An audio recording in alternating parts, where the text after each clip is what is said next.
আল্লাহ পাক বলেছেন, হে মুহাম্মদ সাল্লাল্লাহু আলাইহি ওয়াসাল্লাম, বলেন সাল্লাল্লাহু আলাইহি ওয়াসাল্লাম, তোমার উম্মতের কোনো ব্যক্তি যদি আসমান জমিনের সমান গুনাহ নিয়ে আমার সামনে দাঁড়ায়, আসমান জমিন সমান গুনাহ নিয়ে আমার সামনে দাঁড়ায়, কিন্তু আমার সাথে শিরকের পাপ নাই, আমার সাথে কোনো শিরকের পাপ করে নাই, ইনশাআল্লাহ আমি আল্লাহ তার সামনে আসমান জমিন সমান ক্ষমা নিয়ে হাজির হব ইনশাআল্লাহ। তার মানে আমরা যদি ইনশাআল্লাহ তাআলা শিরকের পাপ থেকে দূরে থাকতে পারি, ইনশাআল্লাহ আশা করা যায় আমরা আল্লাহর সন্তুষ্টি পাবো ইনশাআল্লাহ। এরপর আল্লাহ রাব্বুল আলামিন কি করলেন? আল্লাহ রাব্বুল আলামিন পুরো মহাবিশ্ব সৃষ্টি করে সব দায়িত্ব ভাগ করে দিলেন। ভাগ করে দেওয়ার পর আল্লাহ পাক জান্নাত জাহান্নাম সৃষ্টি করেছেন কিনা? আচ্ছা, জান্নাত এবং জাহান্নাম কার কার জন্য সৃষ্টি করেছেন বলেন? জিন আর মানুষ। আচ্ছা, এখন জান্নাতের চেয়ে কি শান্তির কোনো জায়গা আছে? আচ্ছা, এই জান্নাত কার জন্য সৃষ্টি করেছেন? জিন আর মানুষ। আচ্ছা, তাহলে আল্লাহ পাক মানব জাতিকে ভালোবাসেন কিনা? ভালোবাসেন কিনা? আপনি যখন কাউকে ভালোবাসবেন, তাকে সবচেয়ে সুন্দর গিফট দিতে চাইবেন কিনা? তার জন্য সবচেয়ে ভালোটা কিনতে চাইবেন কিনা? আল্লাহ পাক জান্নাত তৈরি করেছেন কাদের জন্য? আমাদের জন্য। তার মানে আল্লাহ পাক আমাদেরকে ভালোবাসেন কিনা? অবশ্যই বাসেন। আল্লাহ রাব্বুল আলামিন জাহান্নামও তো সৃষ্টি করেছেন। এখন যদি বলি যে তাহলে আল্লাহ পাক কি আমাদেরকে ভালোবাসেন না? জাহান্নামে কিভাবে দিবেন? উত্তরটা কি হবে তাহলে? উত্তর হচ্ছে এই যে যদি আল্লাহ না করুক কোনো ব্যক্তি জাহান্নামে যায়, তাহলে বুঝতে হবে সেই ব্যক্তি জাহান্নামে যাওয়ার যোগ্য ছিল বলেই জাহান্নামে গিয়েছে। কথা কি বুঝতে পারছেন? আর যদি কোনো ব্যক্তি জান্নাতে যায়, তাহলে বুঝতে হবে সেই ব্যক্তির উপর আল্লাহ পাক দয়া করেছেন বলেই সে জান্নাতে গিয়েছে। মানুষ তার আমল দিয়ে জান্নাতে যেতে পারবে না। মানুষ তার আমল দিয়ে জান্নাতে যেতে পারবে না, আল্লাহর দয়া অনুগ্রহ দিয়ে জান্নাতে যাবে ইনশাআল্লাহ তাআলা। আল্লাহ পাক আমাদের সবাইকে সেই দয়া অর্জন করার তৌফিক দান করুন। আল্লাহ পাক সৃষ্টি করলেন আদম আলাইহিস সালামকে। কাকে? এর আগে আল্লাহ পাক জিন জাতি সৃষ্টি করেছেন, আমি ওইদিকে যাচ্ছি না, আমি মানুষের কথা বলছি। আদম আলাইহিস সালামকে আল্লাহ পাক কেমন করে সৃষ্টি করেছেন? আল্লাহ পাক সূরা সাদের মধ্যে বলেছেন যে খলাকতু বিয়াদাই, আমি আদমকে আমার হাত দিয়ে সৃষ্টি করেছি। কি দিয়ে? হাত দিয়ে। এটা কি ভালোবাসার বহিঃপ্রকাশ নয়? আল্লাহ পাক কি আমাদেরকে ভালোবাসেন না? ভালোবাসেন। আচ্ছা, এই দুনিয়াতে যত কিছু আছে, এই দুনিয়ার আকাশ বাতাস নদী নালা পানি অক্সিজেন সবকিছু কার জন্য সৃষ্টি করা হয়েছে? গরু ছাগলদের জন্য, মানুষের জন্য? মূল দায়িত্ব কার? মূল অধিকার কার? মানুষের নয় কি? তাহলে এই পুরো বিষয়গুলো কি আল্লাহ পাকের ভালোবাসার বহিঃপ্রকাশ নয়? হ্যাঁ। আচ্ছা, এবার আসেন, আল্লাহ পাক আদম আলাইহিস সালামকে সৃষ্টি করে সমস্ত নাম শিক্ষা দিয়েছেন। এই যে নাম শিখানো মানে জ্ঞান শিখানো, এই জ্ঞান শিখানোটা কি আল্লাহর দয়া ভালোবাসা নিদর্শন নয়? একটু ধরায় দিচ্ছি আপনাদেরকে। এবার সামনে আসেন, আল্লাহ পাক ফেরেশতাদের সামনে তাকে উপস্থাপন করলেন, করে বললেন সব ফেরেশতা তোমরা যারা আছো সিজদা করো আদমকে। এই যে আমাদের পিতাকে সম্মানিত করা হচ্ছে, এটা কি ভালোবাসার বহিঃপ্রকাশ নয়? এবার আমাদের পিতাকে সম্মানিত করা হলো, ইবলিস সিজদা করলো না, সে কিয়াস করলো, বাতিল কিয়াস যুক্তি দিল আমি তার চেয়ে শ্রেষ্ঠ ইত্যাদি। আল্লাহ পাক ইবলিসকে অভিশপ্ত করলেন, আমাদের পিতা তাকে জান্নাতে রাখলেন। এই যে জান্নাতে রাখলেন, এটা কি আল্লাহ পাকের ভালোবাসা নয়? এবার আল্লাহ পাক আদম আলাইহিস সালামের পাঁজর থেকে সৃষ্টি করলেন তার স্ত্রী হাওয়া আলাইহিস সালামকে।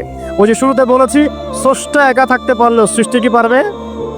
এই জন্য আদম আলাইহিস সালামের পাঁজর থেকে তার স্ত্রীকে সৃষ্টি করা হয়েছে।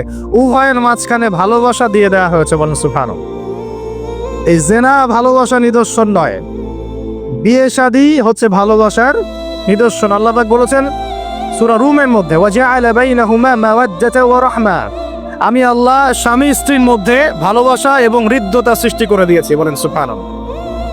তার মানে এই হারাম সম্পর্ক যেটা দেখছেন, এটা হলো একটা জেনার পথ।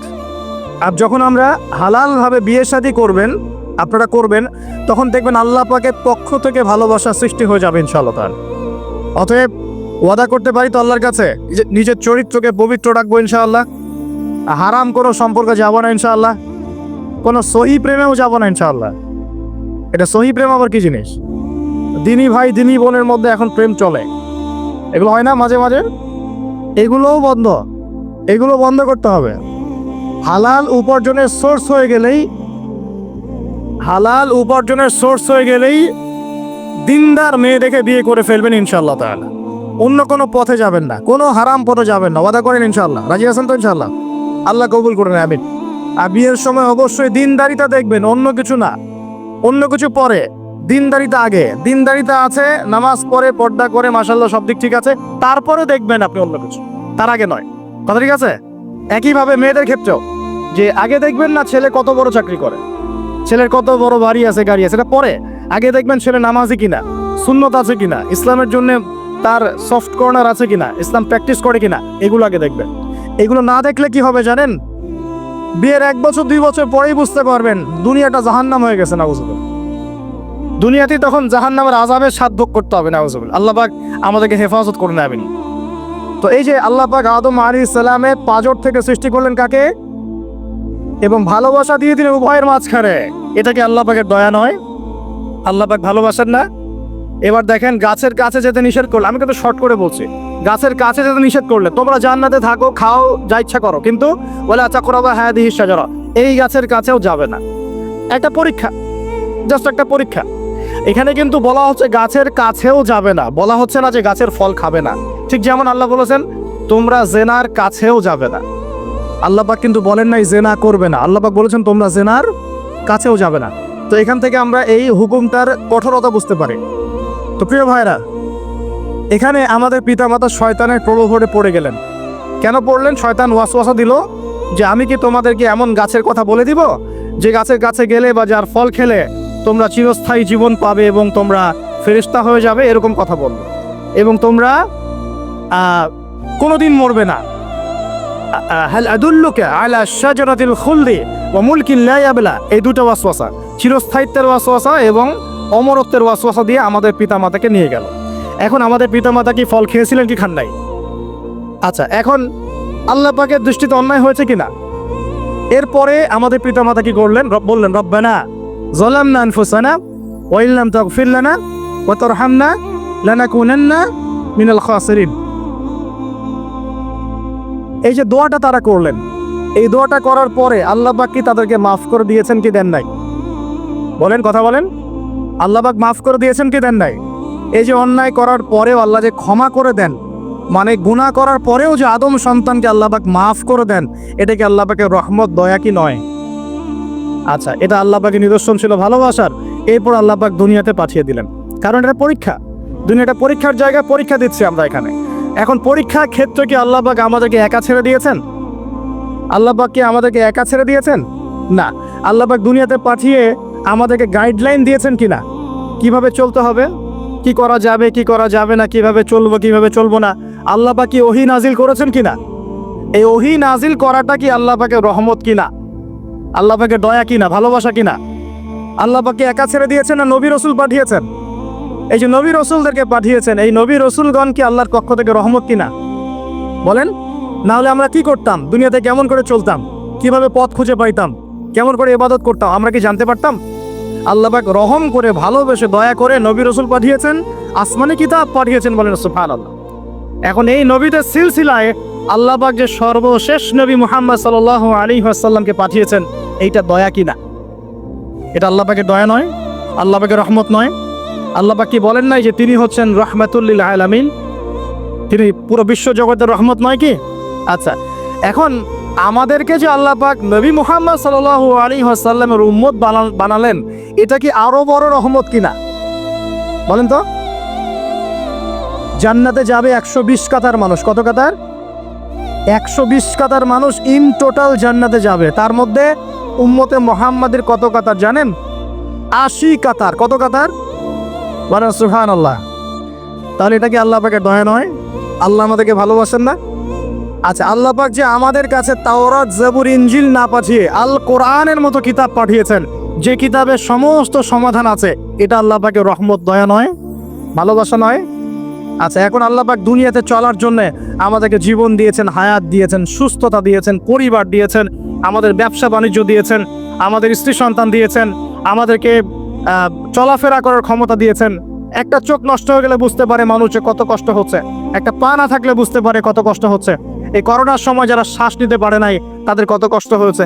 সুস্থ আছি, সুন্দর আছি, পরিবার আছে, আল্লাহ রিজিক দিচ্ছেন, 3 বেলা খাওয়াচ্ছেন, কাপড় দিচ্ছেন, শিক্ষার ব্যবস্থা করছেন, ইবাদত করার সুযোগ দিচ্ছেন, গুনাহ করলেও আবার মাফ করে দিচ্ছেন।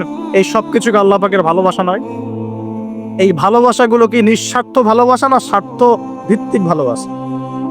এই আল্লাহ পাকের কোনো স্বার্থ আছে? আল্লাহ পাক আমাদের কাছে কিছু চান? রিজিক চান? টাকা পয়সা চান? আল্লাহ পাকের যদি ইবাদত করে আমরা ছেড়ে দেই, আল্লাহর কোনো ক্ষতি হবে? আমরা ইবাদত করে ভাসিয়ে ফেললাম, আল্লাহর কোনো লাভ আছে? আল্লাহ পাকের শক্তি কি আরো বেড়ে যাবে না কমবে? নাকি যেমন আছে তেমনই থাকবে? আল্লাহ রাব্বুল আলামিনের শান শওকত কি আরো বেড়ে যাবে, নাকি আল্লাহ পাকের শান শওকত কমে যাবে? আল্লাহ রাব্বুল আলামিন যেমন, আল্লাহ পাক তেমনই থাকবেন, তাই নয় কি?